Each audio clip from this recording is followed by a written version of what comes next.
Good morning. You all are with me? Yes. Good. So wonderful faces, excited energy and great enthusiasm, full of excitement that first day of your engineering career. How are you feeling? How is the Josh? How is the Josh? Great. This is what the energy which is going to derive your future, my dear students. And I feel really happy to be part of your induction program. Dr. Rohkale sir, Handekar sir, Gaude sir, Date sir, and entire fabulous team of Sihegat Education have got this wonderful day for us. And I really, feel happy because every year, I mean, this is my fourth consecutive year of addressing induction program. And generally, I keep this program reserved for youth. Whichever important task I generally don't prefer, but to address this young energy, because you are the future and you are the hope for us. And why this is important, why this is critical for us, it is not just a sake of lecture. You all people have come here with a dream. Your parents are also part of this event, and that is more important for me because this is a great club of engineering students, faculties and their parents. My dear friend, now, for last 12 years, we have been enjoying great association with our parents, our school, and our village living people. But now the things are different. You have become a different part of society now. You have become a professional engineering course students, and somehow then your responsibilities are also getting changed. So how do we face this change? How do we enjoy this change? And this is what I am going to address.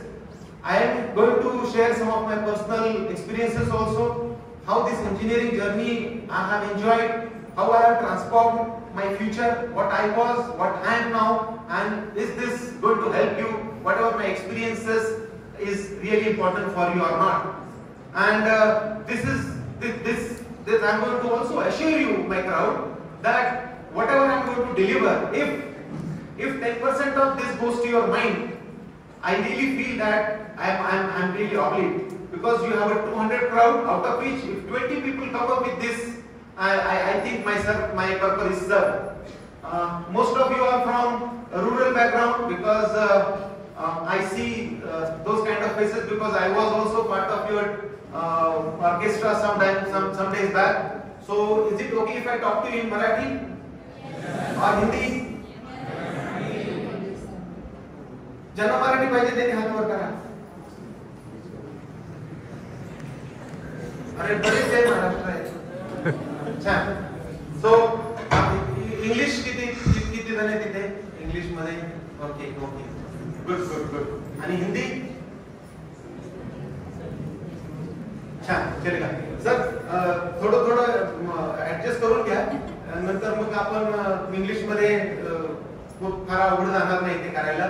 पण आपल्याला इथून पुढे आता हे फक्त एक थोडंसं excuse असेल, कारण माझं इंग्लिश एवढं खूप छान नाहीये, पण तरी पण मी खूप त्याच्यावरती इम्प्रूव्ह करतो दररोज.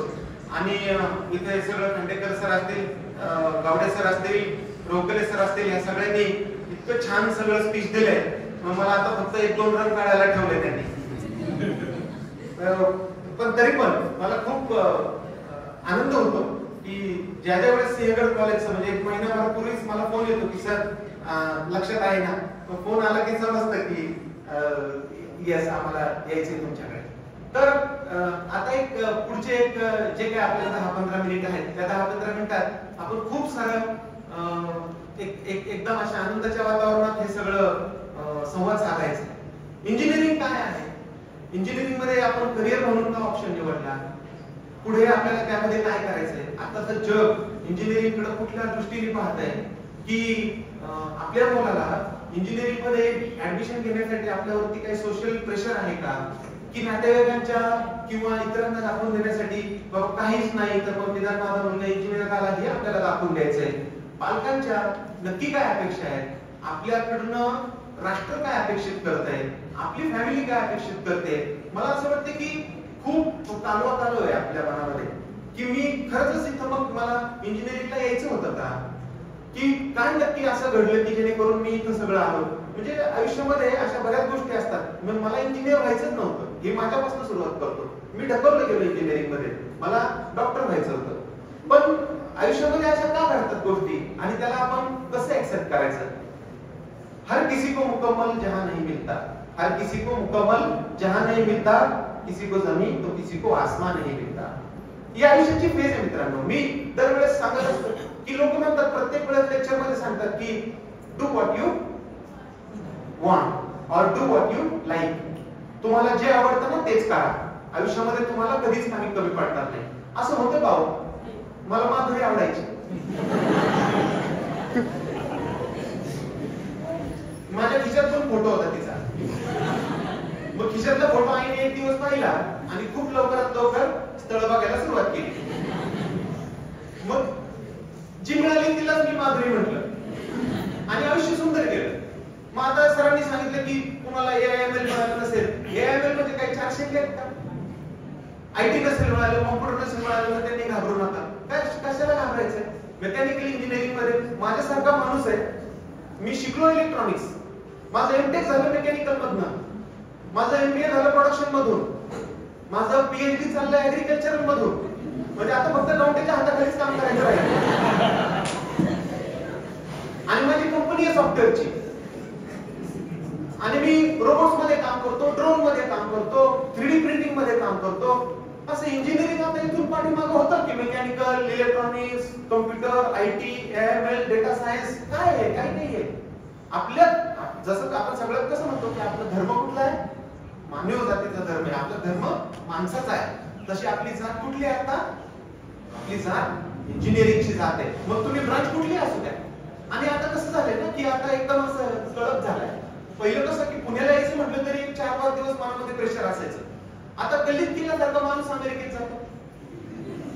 तो काय पहिल्यांदा आम्ही लेक्चर जर मिस झालं तर आम्हाला असं करावं, डॉक्टर बाबासाहेब आंबेडकरांसारखं बाहेर उभं राहून लेक्चर ऐकायची वेळ असायची. मग कुठल्या तरी मुलीला सांगून त्या लेक्चरचे नोट्स घ्यायला लागायच्या. आता जगातल्या टॉप कॉलेजच्या, टॉप ऑथॉरिटीच्या, टॉप लोकांचे लेक्चर जर आता आपल्याला युट्यूबवर मिळतात. सोशल मीडियाने खूप ट्रान्सफॉर्मेशन झाले. आपल्याला एखादी कन्सेप्ट समजून घ्यायची असेल तर आपण ती आता सुद्धा मोटर म्हणजे काय आहे, वर्किंग प्रिन्सिपल एखाद्या टेक्निकल गोष्टीचं काय असू शकतं, ह्या सगळ्या गोष्टी आता आपल्याला शक्य झाल्यात ह्या सोशल मीडियामधून. मग हे सगळं असताना ज्यावेळेस आपण इंजिनिअरिंग करिअर म्हणून पाहतो, बऱ्याच वेळा लोक म्हणतात की अरे मला अमुक ब्रांचला प्रवेश घ्यायचा आहे. आता तर NEP आले, सरांनी सांगितलं. NEP म्हणजे काय? New education policy. म्हणजे कुठूनही माणूस कुठल्याही काळात जाऊ शकतो. तुम्ही मेकॅनिकल इंजिनिअरिंग मध्ये असाल, कुणी अडवले तुम्हाला कम्प्युटरची लँग्वेज न शिकायला? तुम्हाला पायथॉन शिकता येतं. तुम्हाला सर आता मेजर आणि मायनर पण आलेत ना, मेजर मायनर आहेत ना. मेकॅनिकल वाल्याला मायनर रोबोटिक्स मध्ये घेऊ शकतो, तो प्रोग्रामिंग मध्ये घेऊ शकतो. NEP नुसार तुम्ही कुठल्याही झाडाच्या फांदीवरून कुठल्याही फळ तोडू शकता. म्हणजे तुम्ही बसता पेरूवरती आणि तुम्ही केळ पण खाऊ शकता. इतकं सोपं आहे इंजिनिअरिंग. आणि मग त्याच्यासाठी आता जगायचं कसं? रडत रडत का गाणं म्हणत? आपल्याला जे पदरी आलंय ना ते पावर मानायचं. मी जसं माझ्या बायकोला माधुरी म्हटलं, शेजारचे जे असतात त्यांना सगळ्यात बेस्ट शेजारी म्हणतो. जे मला शिकवायला आहेत त्यांना मी सगळं सांगतो की अरे तुमच्यासारखे मला गुरु मिळाले नाही, कारण माझ्याकडे ऑप्शनच नाही ना. त्यांना चांगलं म्हणण्यापासून ऑप्शनच नाही. आणि खूप सहज आहे. मग हे सगळं ट्रान्सफॉर्मेशन ज्यावेळेस आपण करतो, ज्यावेळेस आपल्याला कारण आपल्या बघा, माझा जन्म झाला एका गरीब कुटुंबात म्हणजे मजूर कुटुंब होतं आमचं. आई गवंड्याच्या हाताखाली काम करायची, वडील खड्डे खणायचं काम करायचं. आणि मग शिक्षण म्हणजे आम्हाला असं वाटलं की अरे खूप काही, पुण्याला जायचं म्हणजे असं एकदम अमेरिकेला गेल्यासारखं वाटायचं. एसटीत बसलं तर खूप आनंद व्हायचा. मग हे सगळं असताना हे ट्रान्सफॉर्मेशन करताना आम्ही विश्वास कशावर ठेवला? आमच्या स्वप्नांवरती ठेवला. माझ्या आईची फाटकी साडी माझ्या डोक्यात बसायची काय? माझ्या डोळ्यामध्ये ते स्वप्न असायचं की मला हिला 4 छपराचं घर देता येईल का? माझ्या वडिलांचं फाटकं धोतर आठवायचं, माझ्या वडिलांची फाटकी बंडी आठवायची. आणि मग ती जी इन्स्पिरेशन आहे ना, ती जी जखम आहे ना आयुष्यात मिळालेली, त्या जखमच आमच्या मशाली झाल्या. आणि तिथून आम्ही सुरुवात केली. आता इथं काय आपण सगळे काय आनंद अंबानीच्या लग्नात जाऊन आलोय का? नाही. आपण सर्वसाधारण कुटुंबातली लोक आहे. फार फार तर आपल्याला पाटलाच्या लग्नात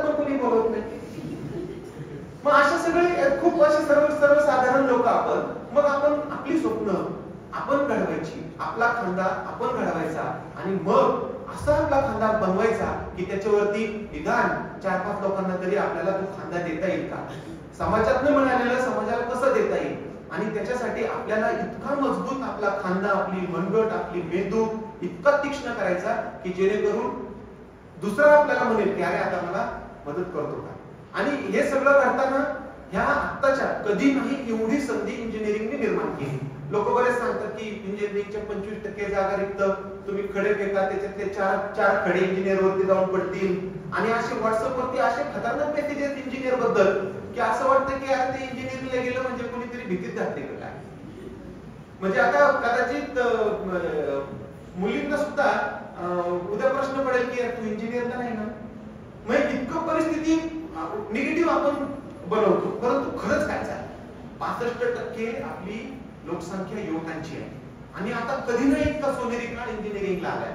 मी दरवेळेस मी पाहतो की ज्यावेळेस मला अशा काही गोष्टी शेअर करायच्या असतात तुम्हाला, त्यावेळेस माझ्याकडे डेटा रेडी असतो.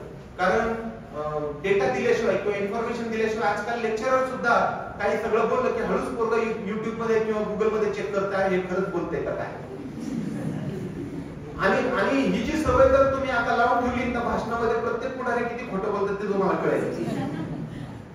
त्याच्यामुळं हा जो काही स्टॅटिस्टिक्स आहे, आज जर्मनी बघा म्हातारा होत चालली, जपान म्हातारा होत चाललाय, अमेरिकेमध्ये कारण जी काम करणाऱ्या युवकांची संख्या आहे, म्हणजे जी काही आपली साधारणतः 25 ते 58 या वर्षामध्ये आपण काम करतो, ही संख्या आपल्याकडे 65% आहे. आणि ही जर संख्या तुम्ही बघितली तर युरोपियन कंट्रीज किंवा वेस्टर्न कंट्रीज मध्ये ही संख्या आता खूप पुढे गेलेली आहे. मग अशा वेळेस जागतिक बाजारपेठेमध्ये आपल्याला आपल्या युवकांचं स्थान खूप घट्ट झालंय. आज आपण जर विचार केला तर आज जवळजवळ 2री का 3री आंतरराष्ट्रीय बाजारपेठ भारताची उदयास येते. सेमीकंडक्टरचे कारखाने आपल्याला आतापर्यंत साधी चिप बनवता येत नव्हती मोबाईलची, आपल्याकडे आता फॉक्सकॉन सारखी कंपनी सेमीकंडक्टरचं धोरण आता भारत देश स्वीकारतोय. म्हणजे आपल्या इथं आता ह्या सेमीकंडक्टरच्या चिप सुद्धा बनतील. आपल्याकडं ऑटोमोबाईल सेक्टरमध्ये खूप चांगली क्रांती घडते. आतापर्यंत चायनाकडे प्रोडक्शनचा खूप होता. आता ज्या पद्धतीने चायनावरती निर्बंध पडतायत, ज्या तर्फे चायना मोनोपॉली एन्जॉय करते, भारताकडे आता संबंध जग अशी पाहताय की आपल्याला इथल्या युवा शक्तीचा, इथल्या मनुष्यबळाचा कसा वापर करून घेता येईल. आणि आता जर ते करत बसलो आपण, जर आपल्याला 21व्या शतकातले स्किल आपण जर अक्वायर केले तर माझ्या मित्रांनो, तुमच्या इंजिनिअरिंगच्या 4व्या वर्षाच्या काही काळानंतरच प्रत्येकाच्या घरामध्ये, घरासमोर कार आपल्याला दिसलेली आढळून येईल. इतकी संधी या इंजिनिअरिंगने निर्माण केलेली आहे. खास तर आता हे जे इथं काही पालक आलेत, मला तुम्ही कुठून आले ताई? उस्मानाबाद म्हणजे धाराशिव ना, उमरगा. भूकंपाचा खूप मोठा तडाखा बसला होता. आणि काय कुठल्या वर्गात मुलगा आहे तुमचा? मुलगी कम्प्युटर सायन्सला. काय करता तुम्ही? माझे मिस्टर प्रायव्हेट शिक्षणामध्ये काम करतात. अरे वा. इंग्लिश मीडियमला 2 पैकी. हां हां हां. त्या तुमच्या आपलं घर म्हणून एक तिथे संस्था आहे सुराणा साहेबांची, अनाथ मुलांचा ते आश्रम चालवतात. ती जवळच आहे ना? ती जवळच नळदुर्गला आहे, उस्मानाबादच्या जवळ. तर तिथं मी मागच्या महिन्यात जाऊन आलो, 1 दिवस राहिलो त्या मुलांबरोबर. आणि मला ते खूप भावलं ते. तुमची मुलगी कुठे आहे? गायत्री. बेटा सीईटीला किती मार्क होते तुला? 76. छान. आणि तुझ्या दोन्ही आई वडील इथं आलेत. किती मोठी स्वप्न घेऊन ही लोक आलेत. जोरदार टाळ्या वाजवत आणि गायत्री बोला. तुम्ही मला उभं केलं म्हणून. ऍक्च्युली आम्ही जेव्हा ऍडमिशनला आलो त्यावेळेस माझ्या डोळ्यामध्ये इथे पाणी होतं. का सांगते ते, माझ्या मुलीचं आधी मी एमजीएम मध्ये ऍडमिशन घेतलं होतं, जेएमसी औरंगाबादला. आणि माझे सगळे डॉक्युमेंट्स तिथे अडकले होते. आणि माझ्या मुलीचं 3rd राऊंडला इथे ऍडमिशन मिळालं मला. आणि आम्ही जस्ट फक्त कॉलेज बघायला म्हणून आलो होतो की आता काय होतं काय नाही बघू. पण इथे आल्यानंतर सर म्हणले ओरिजिनल डॉक्युमेंट्स दाखवा, आणि ओरिजिनल डॉक्युमेंट्स असल्याशिवाय आम्ही तुम्हाला ऍडमिशन देऊ शकत नाही. तर मग त्यावेळेस मला असं वाटलं की माझा पुण्याचा जो चान्स आहे तो इथे गेला. आणि मी त्याच टेबलवरती डोळ्यामध्ये पाणी आणलं. त्यावेळेस आदरणीय खांडेकर सर मला बाहेर आल्यानंतर म्हणले, मॅडम तुम्ही रडू नका, आपण याच्यामध्ये काय मदत होऊ शकते ते बघूया. आणि खांडेकर सरांनी मला प्रिन्सिपल सरांचा नंबर दिला आणि मला सांगितलं की तुम्ही प्रिन्सिपल सरांशी बोला. मग मी प्रिन्सिपल सरांना बोलले, सर माझे असे डॉक्युमेंट्स तिकडे अडकले आहेत आणि माझ्या मुलीला ऍडमिशन पाहिजे.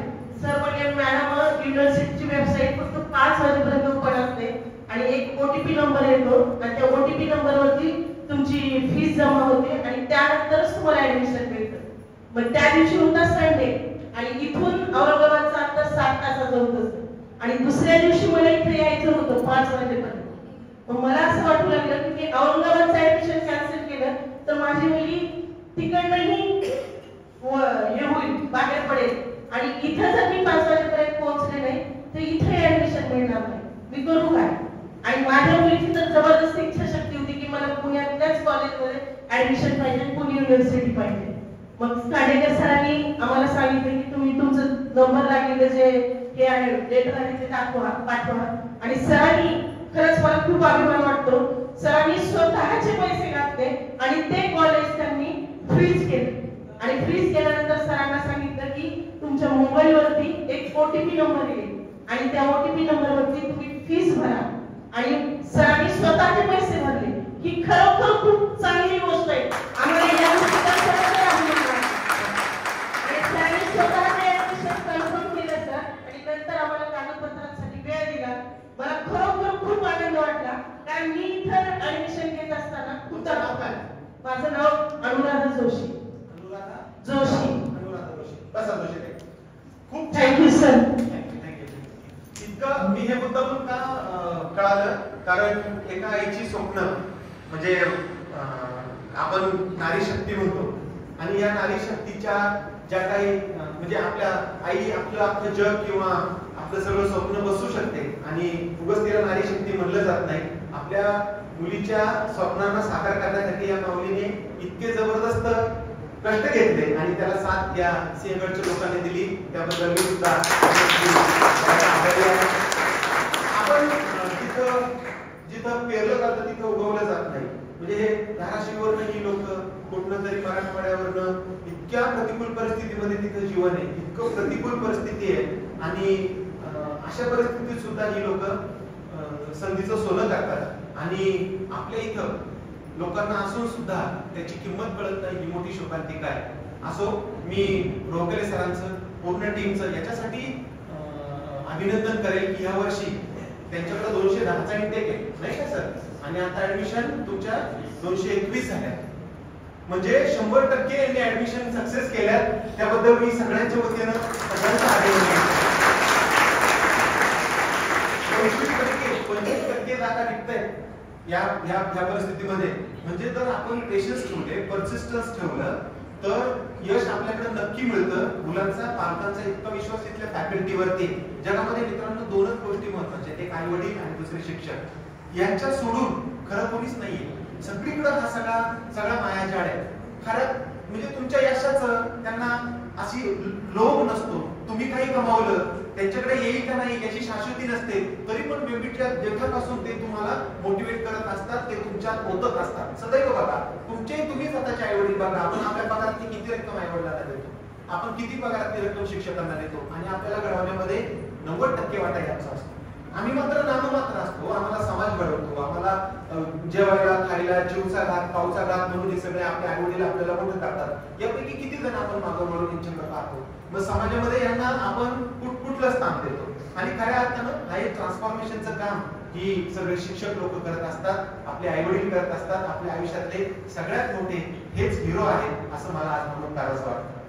आता ज्या पद्धतीनं हे जग चाललेलं आहे, आता इंजिनिअरिंगची थोडीशी तुम्हाला विस्तृत ओळख करून देतो की जरी आपल्याकडे ब्रांचेस वेगळे असतील तरी आपल्याकडे येणारा काळ अशा पद्धतीने पाहणार आहे. आज आपण 21व्या शतकात आहोत. आज इतकं वेगवेगळ्या पद्धतीने आर्टिफिशियल इंटेलिजन्स जाळं वाढलं जात आहे. रोबोट्सची ज्या पद्धतीनं क्रांती होते, येणारे युद्ध सुद्धा रोबोटने होणार आहेत. तुम्ही इस्रायलचे युद्ध बघा, तिथं ड्रोनचा वापर केला जातोय. आता टेक्नॉलॉजी अशी नासामध्ये किंवा मिनिटामध्ये बदलते आणि इथं इंजिनिअरचा रोल खूप मोठा आहे. आपला रोल काय आहे या टेक्नॉलॉजीला? पहिल्या काळी काय असायचं की मी इंजिनियर झालो, एखाद्या कंपनीत चिकटलो, आयुष्यभर नोकरी केली, संपला विषय.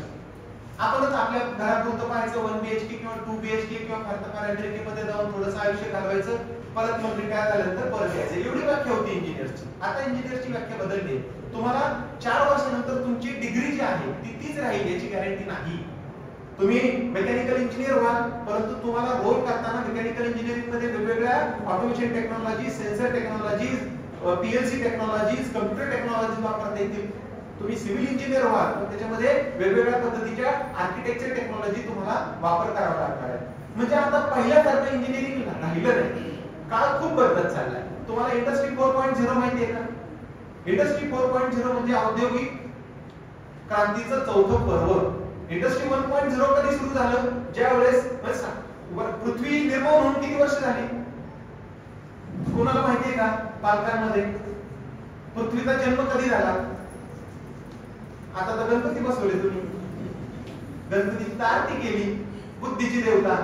मग आम्ही कधी आलो ह्या जगामध्ये, ह्या पृथ्वीवरती आम्ही कधी आलो? आमचा जन्म कधी झाला माहिती का कुणाला? हात वरती करा, चुकलं तरी चालेल. आपल्याला काय इंटरॅक्शन करायचंय, म्हणजे शिक्षकांना तरी किती 10-15 मिनिटं बोलायला असतं, आपल्याकडे खूप वेळ आहे. पृथ्वीचा जन्म जवळजवळ 350 कोटी वर्षापूर्वी झाला. किती? 350 कोटी.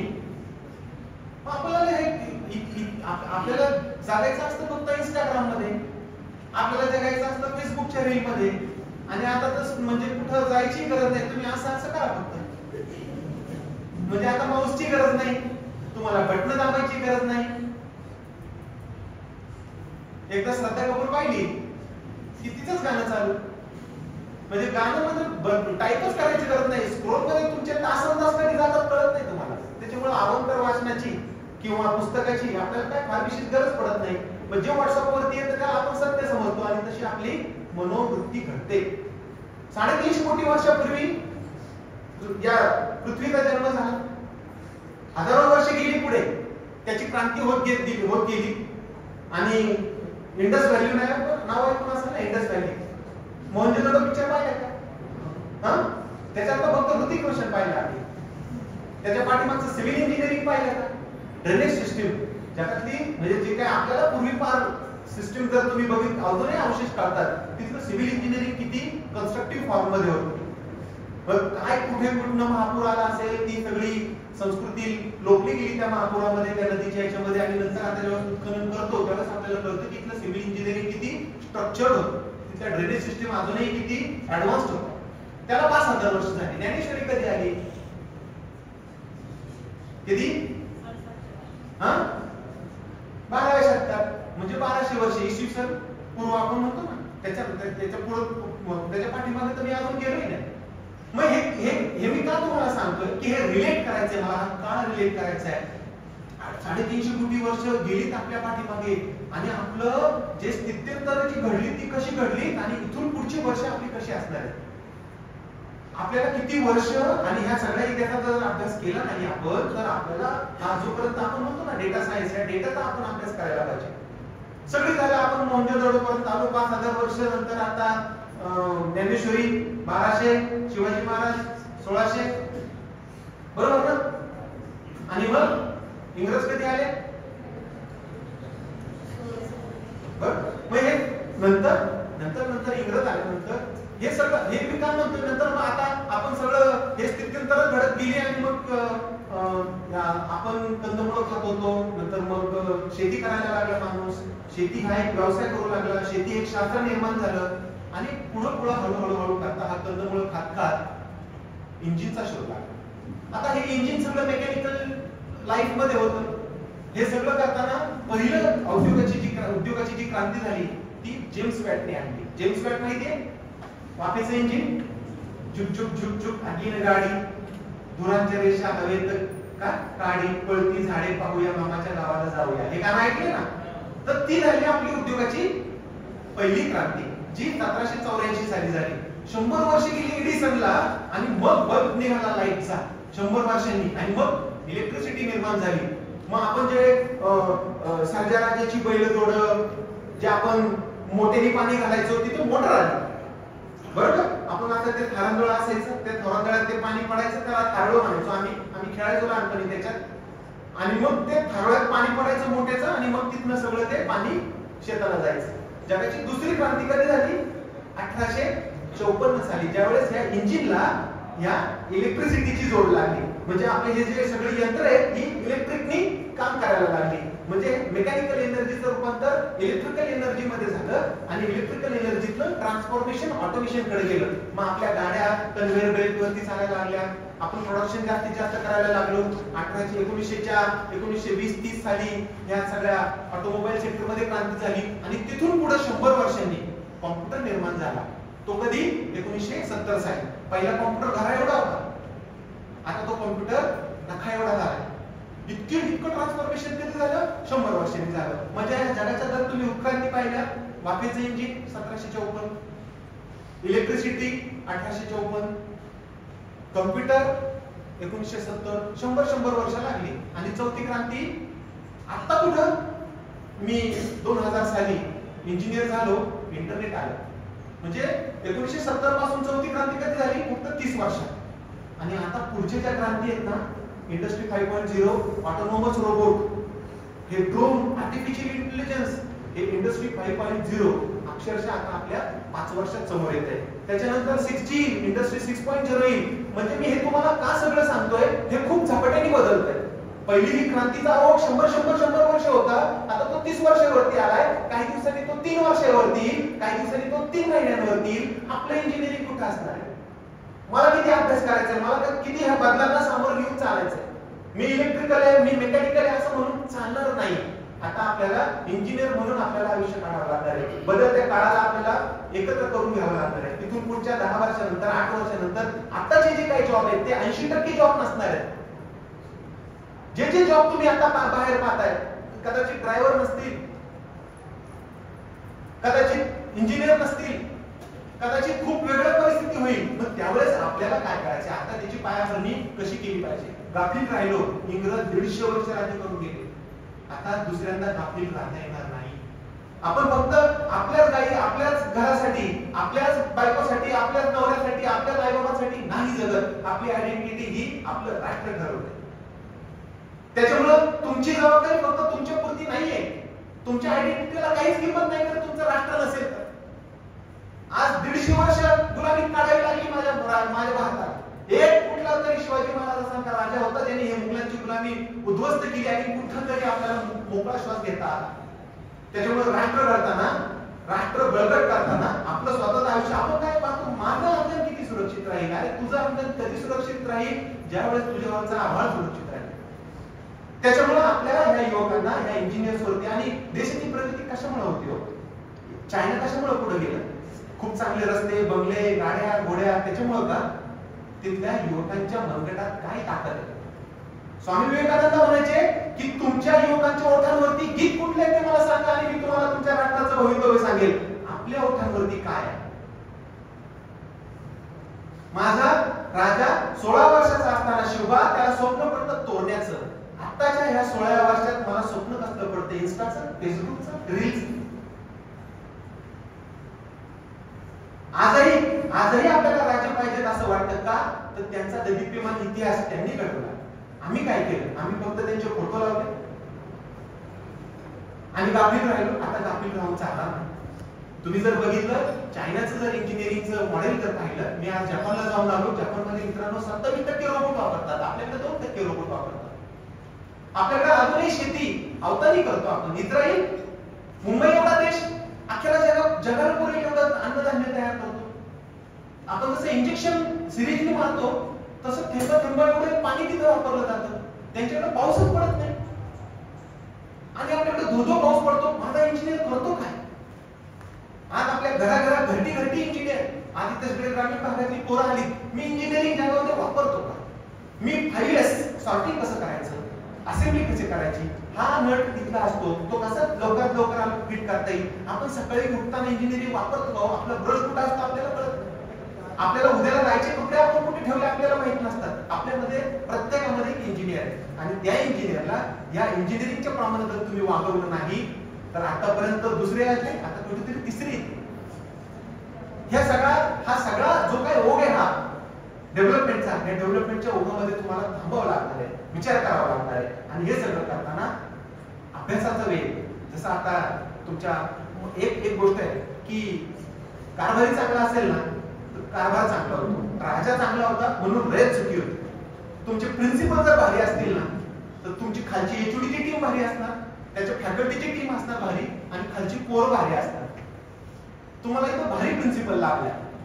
आणि तर ह्या आपण म्हणतो की शिपाई असेल खरा मुळा. आमची आई आम्हाला सांगायची, सर माझी आई म्हणजे अडाणी म्हणता येणार नाही तिला, पण आयुष्याचं सगळं तत्व तिने माझ्या अंगात ओतलं.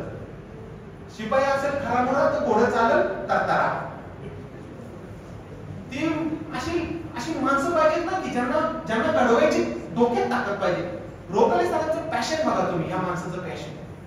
ज्या कठीण काळामध्ये इंजिनिअरिंगला ताणणारी जी काही ठराविक लोक असतील, खांडेकर सर, गावडे सर, त्यांच्यामध्ये रोकले सरांचं नाव अग्रगण्य पद्धतीने घेता आलं. कॉन्फिडन्स कुठे असतो? कॉन्फिडन्स हा मनात असतो, कॉन्फिडन्स हा हृदयात असतो. आणि या माणसाने दाखवलं की कॉन्फिडन्स हा इंजिनिअरिंग मध्ये कसा टिकवायचा. पूर्ण टीम, आजही मी पाहतो सर, खांडेकर सर तसेच आहेत, दाते सर आहेत, गावडे सर आहेत. ही टीम 4 वर्षापूर्वीची टीम. अहो आज एक माणूस सर अमेरिकेपेक्षा जास्त जर राहिला तर त्याला मोबाईल द्यायला पाहिजे एखाद्या कंपनीत. इतकं ऍट्रिशन रेट आहे. बरोबर ना मॅडम? आपण 2-3 वर्षांपूर्वी भेटलेलोच होतो. त्याच्यामुळं ही जी काही लिडरशिप आहे, ही लिडरशिप जर स्टेबल असेल ना तर खूप ट्रान्सफॉर्मेशन तुमच्यात घडतं. त्याच्यामुळं जोशी मॅडम तुम्ही खूप चांगल्या कॉलेजमध्ये आलात. आणि याचं मी तुम्हाला सांगतो की पुढची 4 वर्ष फक्त तुम्ही रोकले सरांना द्या. आमचे सुभाष बाबू म्हणायचे की तुम मुझे खून दो मैं तुम्हें आजादी दूंगा. मी म्हणतो की तुम मुझे 4 साल दो मैं तुम्हें नौकरी दूंगा. बरोबर ना सर?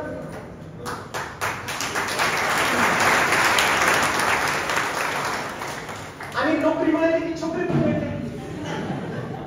आजकाल तर खूप मोठा प्रॉब्लेम आहे. आणि एवढ्या पद्धतीने आपल्याला थांबून चालणार नाही. आपल्याला खूप वेगळ्या पद्धतीने बदल करायचा आहे.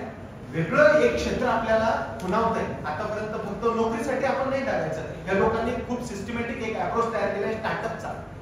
आतापर्यंत स्टार्टअप मध्ये आपण खूप पाठीमागे होतो. म्हणजे आपल्याला काय वाटायचं की नोकरी ही सगळ्यात सेफ चान्स पाहिजे. म्हणजे टेन्शन नाही ना. 9ला यायचं, 5:30ला बाहेर जायचं, संध्याकाळी जाताना भाजी वगैरे घेऊन जायची घरी, आणि रविवारी लेट उठायचं, कुठेतरी पिक्चर पाहायचा, फिरायला जायचं.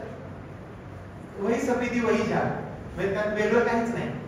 हे सगळं जर बदलायचं असेल तर आपल्याला आता एक उद्योजक म्हणून पाहण्याची एक नवीन संधी निर्माण झाली. पहिल्या उद्योगाला खूप काही कष्ट असायचे.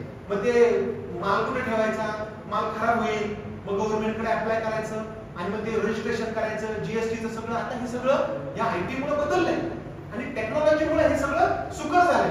मला सांगा, कुणीतरी तुमच्या आजूबाजूचे प्रॉब्लेम पाहिल्याशिवाय त्याचं प्रॉडक्ट तयार होतं का? नाही. आतापर्यंत आपण कार बुक करायचो, रिक्षा बुक करायचो आणि शिवाय घालायचो, अरे माझी लाईट आहे आणि तो अजून आला नाही, तू कुठे आहे? कुणीतरी हा प्रॉब्लेम पाहिला आणि ओला उबर निर्माण झाला आणि तो प्रॉब्लेम नष्ट झाला. सर्वसाधारण माणसं सुद्धा आता ओला उबर करतात. ती खूप आनंद आहे. कुणीतरी हे पाहिलं की अरे सुट्टे पैसे नाही आहेत आणि त्याच्यामुळे आपल्या देशाचा, आपल्या लोकांचा खूप वेळ जातो. जीपे आलं, फोन पे आलं, पेटीएम आलं. कुणीतरी हे प्रॉब्लेम पाहिले आणि काय लागलं? त्याच्यासाठी काही लागत नाही, एक कॉम्प्युटरचं डबडं आणि आपलं डोकं. ट्रान्सफॉर्मेशन इतकं सुरू झालंय आता की टेक्नॉलॉजीमुळे व्यवसाय करणं, उद्योग निर्माण करणं खूप सोपं झालं. म्हणजे आता तुम्हाला सांगतो की 12वी मध्ये काय, तुम्ही फर्स्ट इयर सेकंड इयर मध्ये सुद्धा तुम्ही स्वतःचा उद्योग तयार करू शकता.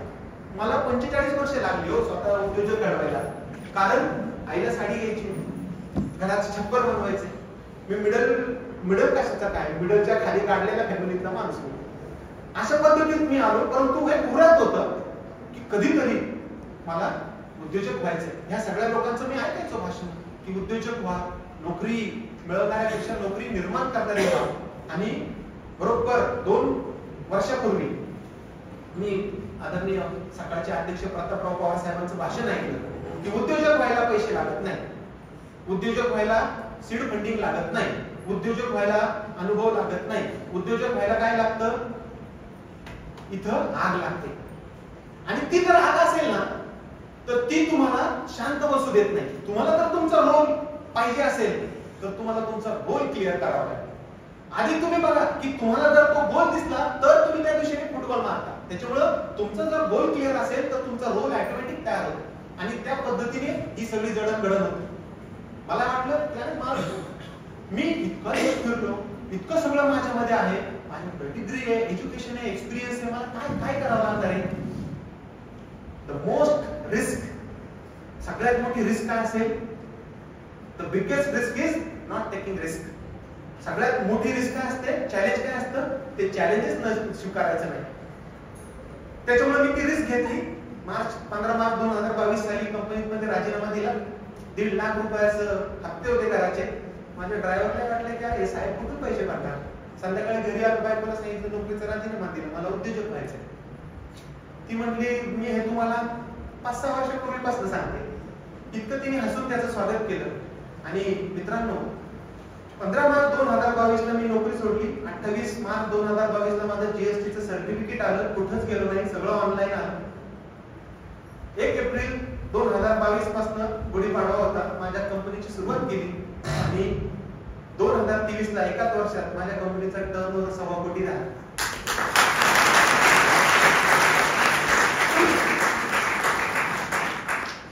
मी तिथून पुढं मागच्या वर्षी मी भारतातलं, ग्रामीण भागात भारतातलं, पूर्ण संबंध ग्रामीण भारतातलं एक इंडस्ट्री 4.0 मी तुम्हाला सांगितलं ना, इंडस्ट्री 4.0 असं कळालं ना आता, जगाची 4थी औद्योगिक क्रांती.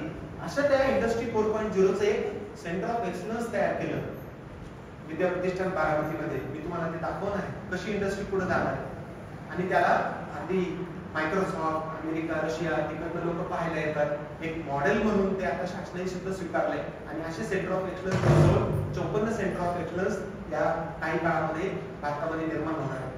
तर ह्या सगळ्या गोष्टी करताना मला एक प्रवाही आनंद झाला की मी असं नुसतं व्हर्टिकली वाढवून चालणार नाही. मी इंजिनियर झालो, मी एमटेक झालो, मी आता पीएचडी होणार आहे, मला 3-3.5 लाख रुपये पगार मिळणार आहे. मी माझं घर फक्त असं उंच उंच बांधून चालणार नाही. मला असं आडव्या पद्धतीने सुद्धा माझ्या शेजारी कोण आहे, त्याच्या शेजारी कोण आहे, माझी ही युवा शक्ती काय करणार आहे, मला यांच्याकडे पाहायला जर वेळ नसेल तर मी तो फक्त माझा संकुचित प्रवृत्तीचा विचार असेल. हे विवेकानंदांनी केलं का? हे माझ्या राजांनी केलं का? हे माझ्या गांधींनी केलं का? हे माझ्या टिळकांनी केलं का? त्या लोकांनी आजूबाजूचा समाज पाहिला आणि त्या समाजाला उभं करायचं काम केलं. मी त्याच्यातला खालीचा वाटा घेऊ शकतो का? असा एक डोक्यात विचार आला. आणि माझ्या डोक्यात मी एक ठेवलं स्वप्न रोवकले सर की 2027 पर्यंत 5000 युवकांना नोकरीक्षम बनवण्याचा विचार होता. त्यातले खंडेकर सर मी 1,500चा टप्पा पार केलाय आणि 3,500. हे का करायचंय मला?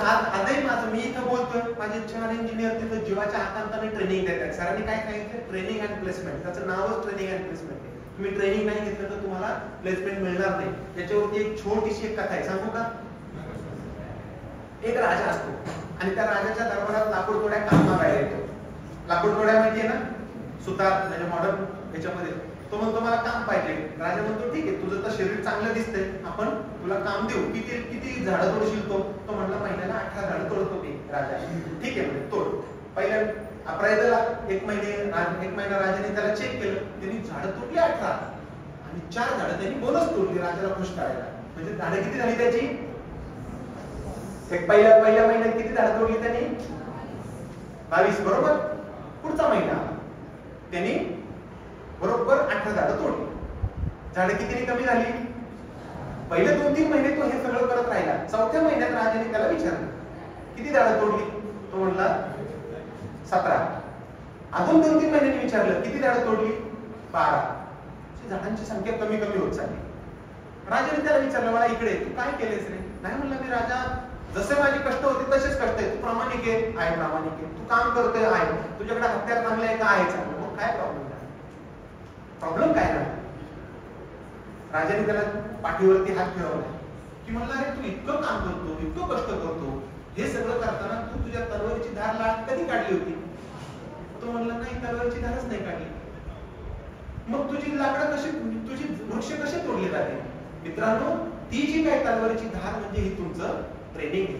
तुम्हाला शार्पनिंग जर तुम्ही नाही केलं, तुमच्या तलवारीला जर तुम्ही कंटिन्युअसली धार नाही काढली तर तुमची सुद्धा दर त्या लाकूड तोड्यासारखी होणार आहे. आणि म्हणून ही लोक जी आहेत, ही शिक्षक आहेत, हे तुमचे तलवारीला धार काढणारी लोक आहेत, यांच्याकडे लक्ष द्यायचं.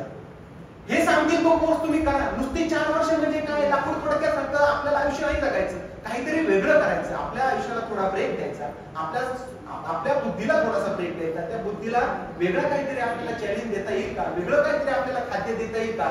जोपर्यंत हे तुम्ही करणार नाही तोपर्यंत तुम्ही किती कष्ट करा, तुम्ही किती प्रामाणिक राहा, तुम्हाला जर या काळाच्या बरोबर चालायचं असेल तर तुम्हाला तुमची सॉ शार्पनिंग द सॉ असं एक त्याला मॅनेजमेंटचं नाव आहे. मग तुम्ही पुस्तकं चांगली वाचा, चांगला तुम्ही व्यायाम करा, चांगल्या पद्धतीने तुम्ही तुमचं मेडिटेशन करा. हे सगळं स्वतःला वेळ दिल्यानंतर शक्य होतं आणि ती शार्पनिंग द सॉची कमाल तुम्हाला खूप काही घेऊन जाईल.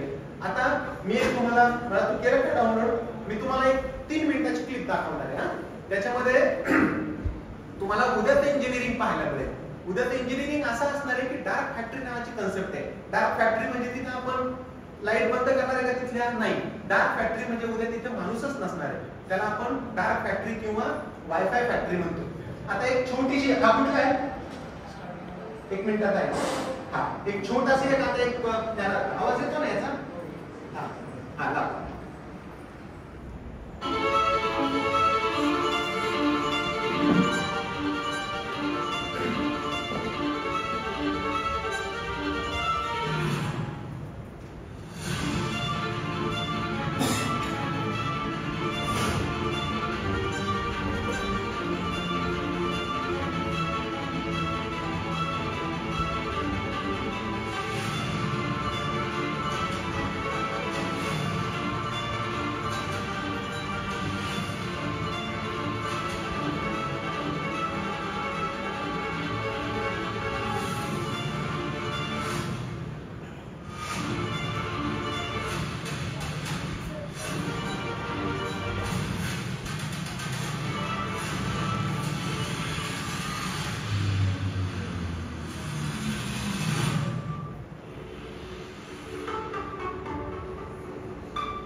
हे तुम्ही सगळे आता कम्प्युटरने इंटरनेट किंवा कम्प्युटरद्वारे तुमच्या मशीन्स कशा ऑपरेट करायच्या, रोबोट्स काय काम करतो, मशीन्स कुठल्या कुठल्या असतात, सिम्युलेशन कसं होतं. आता एक जर तुम्ही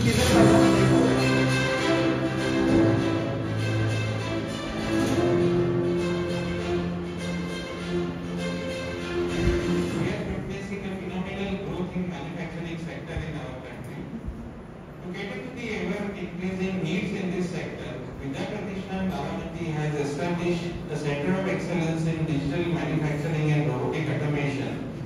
This center of excellence has been established in line with the vision of Honorable Sri Sharad Chandraji Pawar Sahab and valuable guidance and support from Honorable Pratap Rao Pawar Sahab as well as all trustees of Vidya Pratishthan. This center of excellence is funded by Phenolix Cables Limited and Simsong Technologies Pune is the implementation partner. Baramati विद्या प्रतिष्ठानमध्ये साकारलं जात आहे भारतातील पहिलं digital manufacturing आणि robotics automation यावरील centre of excellence. जवळजवळ या पूर्ण 4000 स्क्वेअर फीट मध्ये आपण एक इंडस्ट्रीचं प्रतिरूप बनवलेलं आहे की जी इंडस्ट्री 4.0 च्या तत्वावरती काम करते. इंडस्ट्री 4.0 म्हणजे आताची जगातील 4थी औद्योगिक क्रांती, ज्यामध्ये तुम्हाला मानवविरहित उत्पादन कसं करता येईल, PLC, automation, robotics, artificial intelligence या सगळ्या तंत्रज्ञानाद्वारे आपलं उत्पादन तयार करून ते जगाच्या तोड पडेल अशा पद्धतीचं उत्पादन कसं करता येईल, विद्यार्थ्यांना याविषयी कसं अवगत करता येईल, विद्यार्थ्यांना या आधुनिक तंत्रज्ञानाबद्दल कुशल करून त्यांना या उद्योगांना कसं पुरवता येईल यासाठी हा सर्व उपक्रम आपण करतोय. भारत हा युवकांचा देश समजला जातो कारण 65% लोकसंख्या इतर युवकांची आहे. मग इथल्या युवकांना आपण जर तंत्रज्ञानाने सक्षम करू शकलो, त्यांच्या हाताला कुशल असं तंत्रज्ञानाने काम देऊ शकलो तर मला असं वाटतं की जागतिक दर्जाचं महासत्ता होण्याचं स्वप्न आपलं खूप लवकर पूर्ण होऊ शकेल. या विद्यार्थ्यांना जर हे आधुनिक तंत्रज्ञान आपण दिलं तर त्या जागतिक स्पर्धेमध्ये मुलं ग्रामीण भागातील जी मुलं आहेत, मुली आहेत, त्यांना सुद्धा तितक्याच दर्जेदार दर्जाचं शिक्षण कौशल्य या सेंटर मधून आपण देऊ शकतो. आपण इथे आहे 6 ॲक्सिस मित्सुबिशी आर्टिक्युलेटेड इंडस्ट्रियल रोबोट. नंतर ही आहे स्मार्ट फॅक्टरी, ज्याच्यामध्ये सेन्सर्स, पीएलसी, रोबोट या सर्वांचे इंटिग्रेशन करून ऑटोमेटेड पूर्ण फॅक्टरी आहे. नंतर इलेक्ट्रोन्यूमॅटिक हायड्रोलिक्स लॅब, ही पुन्हा IIoT शी कनेक्ट आहे. IIoT HMI based pneumatic lab, IIoT HMI based sensor lab, आपल्यावर असं 3D printing lab, CNC 4 axis BNC, IIoT HMI based पूर्ण स्काला रोबोट सेल. आणि या सर्वांचं एक प्रतिरूप, या सर्वांना एक सिम्युलेशन मध्ये बांधलेली एक संगणकाची सिम्युलेशन लॅब. या सर्व इक्विपमेंटचं प्रतिरूप या सिम्युलेशन मध्ये असणार आहे. एखाद्याला रोबोट वरती काम करायचंय, CNC वरती काम करायचंय, तर तो पूर्ण त्याचा प्रयोग, त्याचं डिझाईन या सिम्युलेशन मध्ये तयार करून त्याचा आत्मविश्वास वाढू शकतो आणि नंतर त्यांनी केलेलं काम या हार्डवेअर जाऊन स्वतः टेस्ट करू शकतो. इतक्या अत्याधुनिक पद्धतीचं, इतक्या जागतिक दर्जाचं सेंटर ऑफ एक्सलन्सचं स्वप्न या विद्याप्रतिष्ठान बारामतीच्या सर्व ट्रस्टींनी इथल्या विद्यार्थ्यांसाठी आणि इथल्या उद्योगांसाठी आपल्या समोर साकार केला आहे. ऐकलं? हे जे काही सेंटर आहे, या सेंटरमध्ये आपण या लेटेस्ट सगळ्या टेक्नॉलॉजी आम्ही काढल्यात आणि अशा पद्धतीनं उद्याचं जे काय इंजिनिअरिंगचं जे पद्धत आहे, त्याची जी काही इंजिनिअरिंगची स्टाईल आहे, त्या पद्धतीने आपल्याला कसं काम करता येईल त्याची आपल्याला खूप लवकर जाण येते. सर, मी तुम्हालाही रिक्वेस्ट करतो की आपल्या काही बॅचेस असतील, आता प्रवरानगरची अभंग सरांची बॅच आपल्याकडे येते, तुमच्याही काही बॅचेस असतील, आपण एकत्र MOU करू आणि काही लोकांना आपल्याकडे जर पाठवता आलं तर त्या पद्धतीने आपल्याला जसं तुम्ही ट्रेनिंग सांगितलं तसं आपण स्किल इंडियाचं याला सर्टिफिकेशन घेतलेलं आहे. 7 दिवसाचे, 4 दिवसाचे, जसं तुम्ही सांगाल तसं आपण कोर्स डिझाईन करू आणि एक एकत्रित स्वरूपाचं आपल्याला सर्टिफिकेशन NEP ला कंप्लायन्स होईल. अशा पद्धतीने जर तुम्ही 30 तास दिले तर 1 क्रेडिट मिळतो त्याचा.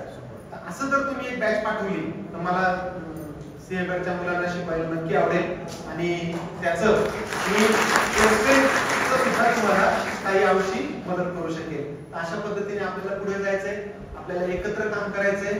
फक्त पुढची 4 वर्ष या प्रवाहामध्ये आपल्याला झोपून काम करावं लागणार आहे. आर्टिफिशियल इंटेलिजन्स हा खूप परावलीचा शब्द झालाय.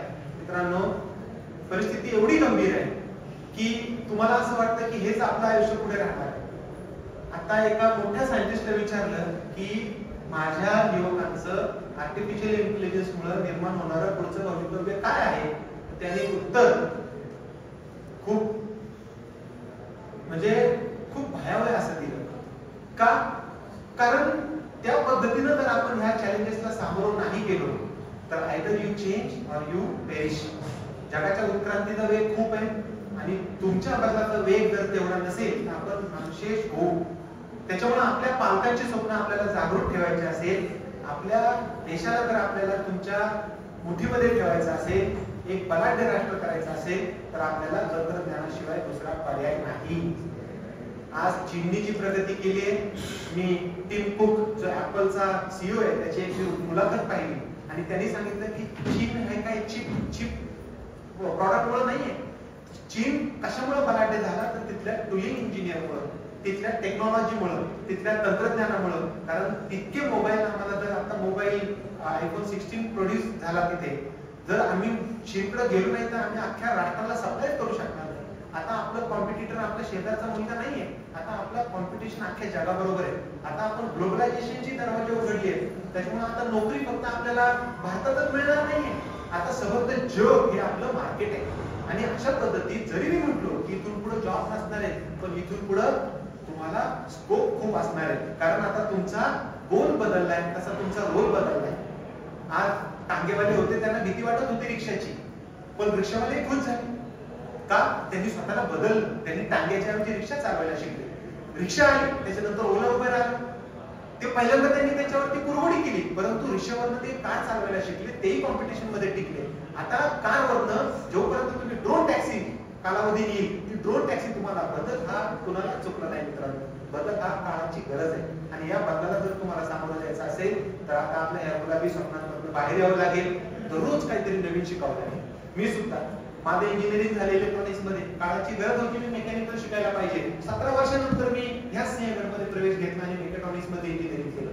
आता मी कंटिन्यू दररोज 1 ते 1.5 तास YouTube वरती नवीन लेक्चर ऐकतो. का तर मला कंपनीमध्ये ज्या लोकांचे इंटरव्ह्यू घ्यायचे त्या इंटरव्ह्यू घेताना त्या लोकांना तर कळायला पाहिजे लेटेस्ट टेक्नॉलॉजी कुठली आहे, मला ती मॅनपॉवर समजता आली पाहिजे. त्याच्यामुळं आता आपल्याला दररोज धाक काढायला लागलाय. आता आपल्याला डोळे झाकायला सुद्धा वेळ मिळणार नाही, इतकं तंत्रज्ञान बदलतंय.